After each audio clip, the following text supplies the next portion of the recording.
하나씩 정중하게 답장 보내고 되겠네. 먼저 갈게. 뭐 뭐냐? 한 번도 사지 않으신 분들은요, 이런 공부 아무리 해도 안 들어와요. 1주택자들은 상급지 갈아타기를 하는 것이 목적일 것 같고요. 상급지는 해당 지역 내에서 더 좋은 상품을 가는 것도 상급지입니다. 다주택자들은 감당 못하는 것들은 파시는 게 맞다.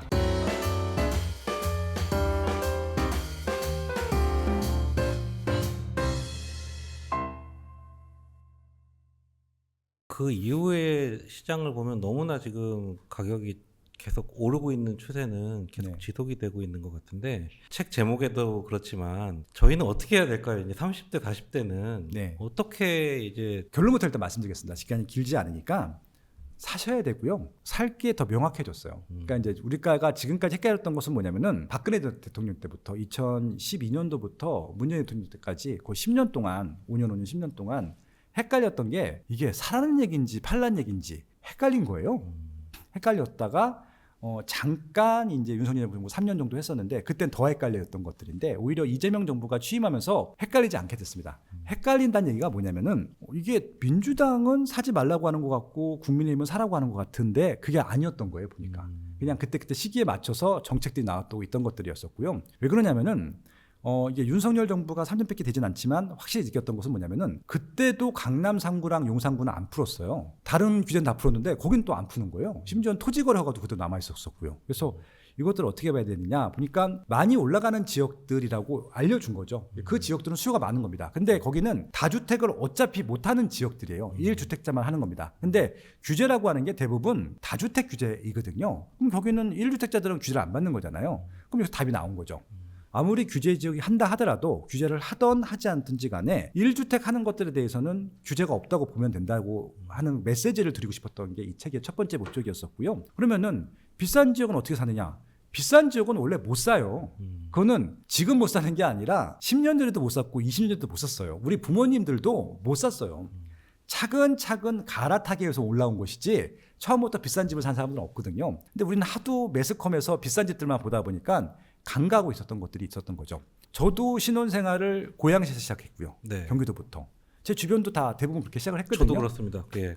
고양시 토당동에서 시작했습니다. 아, 저는 화정동, 화정동, 그다음에 뭐 네. 행신동, 네. 뭐 삼성동 이런데 뭐 저 샀었는데 중요한 것은 이 지역들부터 시작해도 서울까지 오는 데는 큰 무리가 없다는 것을 말씀드리고 싶은 겁니다. 어떻게 생각하시면 되냐면은 어차피 한 집에서 영원히 살 게 아니에요.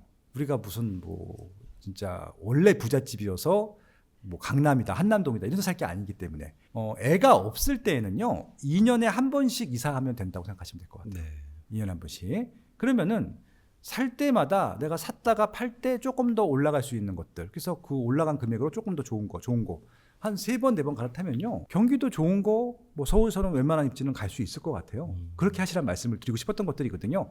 이게 1주택을 하면 가능해요. 지금도 어찌 보면은 규제를 받지 않는 금액대가 서울에서도 12억 이하거든요. 12억 이하. 비과세를 해주니까. 그러니까 12억 이상부터는 비과세를 아예 안 해주니까. 그래서 12억이 될 때까지는 계속 샀다 팔았다 하시면 될 것 같고, 이제 12억이 넘어가는 주택들부터는 이제 세금이 나가는 부분들이 있기 때문에 그때부터는 이제 더 잘 사야 되죠. 그래서 12억이 안 되는 주택 사실 때는 샀다 팔았다 그 과정에서 손해 보셔도 돼요. 중요한 거는 팔릴 수 있는 집만 살면 돼요. 그러니까 지금 대부분 고민하시는 게 뭐냐면은 안 팔려서 고민하시는 것들이거든요. 그것만 아니라고 하면은 샀다 팔았다 하면서 조금씩 좋은 주택으로 가시라는 말씀입니다. 근데 이거는 한 번도 사지 않으신 분들은요 이런 공부 아무리 해도 안 들어와요. 근데 첫 집은 무조건 빨리 사라는 이유 중에 하나가 집을 사면은 본인들이 뭘 잘못 샀는지 바로 알거든요. 그 시행착오를 겪어보라는 얘기죠. 그래서 첫 집을 좀 빨리 사라라는 메시지도 들어가 있고 첫 집으로서 이런 주택들이 괜찮겠다라고 구체적으로 입지까지 다 찍어드렸어요. 예, 그렇게 만든 책입니다. 네. 정부 정책이 다주택자들은 집을 좀 팔아라 이런 메시지고, 무주택자인 사람들은 집을 사라, 그분들에게 이제 집을 사게 만들어주는 정책인 것 같고요. 네. 1주택자도 지금 살고 있는 것을 팔고 다른 데로 이사 가면 괜찮은 정책의 흐름인 거죠. 예, 그래서 이제 무주택자들은 집을 빨리 사는 게 일단 목적이셔야 될 것 같고요. 1주택자들은 상급지 갈아타기를 하는 것이 목적일 것 같고요. 상급지는 해당 지역 내에서 또 좋은 상품을 가는 것도 상급지입니다. 다주택자들은 감당 못하는 것들은 파시는 게 맞다라고 하는 게 메시지일 수도 있습니다. 제가 특히 첫 집 마련하시는 분들한테 좀 많이 애를 썼는데 네. 규제를 하고 있다는 것은요. 1주택은 무조건 좋다는 얘기랑 똑같은 거예요. 왜냐하면 다주택을 못하게 하는 이유는 수요는 많은데 공급을 할 수가 없기 때문에 다주택자 매물이라도 시장에 내놓고 싶은 것들이거든요. 그래서 이렇게 다주택자 규제를 한다고 하는 것은 무조건 1주택이라도 하라는 강력한 메시지라고 보시면 좋을 것 같습니다. 네. 예, 그렇게 활용하시면 좋겠어요. 세금이 문제잖아요. 또 예. 다주택자들은 지금 세금 부담이 너무 지금 많아지고 있는 것 같고 네. 1주택자도 양도세 같은 경우는 집값이 많이 올라도 공제되는 부분이 또 많기 때문에 크게 문제가 없지 않지 않나 이런 생각도 듭니다. 그렇죠. 1주택자들은 12억까지는 일단 비과세고요. 아마 1주택자들은 취득세도 낮을 겁니다. 일정 금액은 1%밖에 되지는 않고요. 금액이 올라가면 좀 취득세가 올라가긴 하지만 근데 중간은 되지 않기 때문에. 근데 다주택자들은요. 일단은 규제 지역 내에서는 8%예요.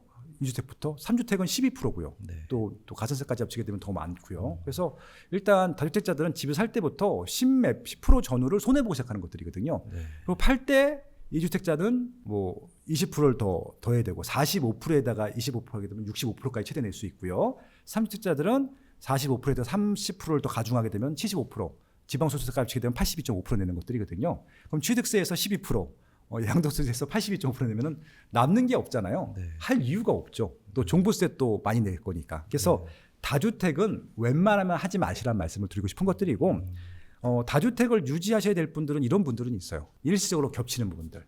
그리고 또 하나 뭐냐면은 집 두 채가 너무 좋아서 샀다가는 다시 못 살 것 같은 분들 중에 이 주택 중에 하나는 자식들한테 주고 싶으신 분들이 있을 겁니다. 그분들은 양도하는 것보다는 증여하는 게 더 낫죠.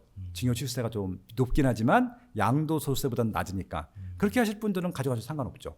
근데 일반인들은요, 무주택자가 1주택 되는 것들은 무조건 100% 강추인데 2주택이 되는 것들부터는 한번 고민해 보실 필요는 있을 것 같습니다. 네. 네. 그러면 정리를 한번 해볼게요. 이제 아직 집을 안 갖고 계신 분들, 그리고 1주택자이신 분들, 그리고 다주택자이신 분들, 무주택자부터 좀 볼까요? 무주택자는 일단 사셔야 된다. 이쪽이죠. 예, 저는 그냥 무조건 사셨으면 좋겠습니다. 네. 그리고 1주택자. 1주택자들은요, 아이들의 중학교 전후가 되면요, 이사하면 좀 혼란스럽기 때문에 초등학교 고학년부터 고등학교 때까지는 이사를 가지 말라고 말씀을 드립니다. 그래서 그때는 모르겠지만 계속 갈아타라고 말씀드리죠. 네. 예.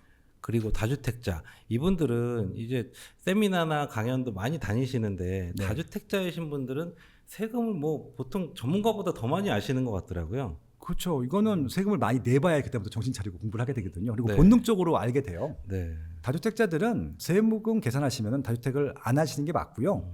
주택은 똘똘한 거 하나 하시고 일시적 2주택으로 갈아타는 정도만 하시고 나머지는 부동산 하실 거면 수익형 부동산 하시는 게 맞을 것 같고요. 아니면 땅을 하든지. 네. 그리고 이제 좀 투자할 게 많잖아요. 주식시장 좋기 때문에 주식 쪽, 금융 쪽 투자도 많이 하시라고 요즘 권해드리고 있습니다. 네.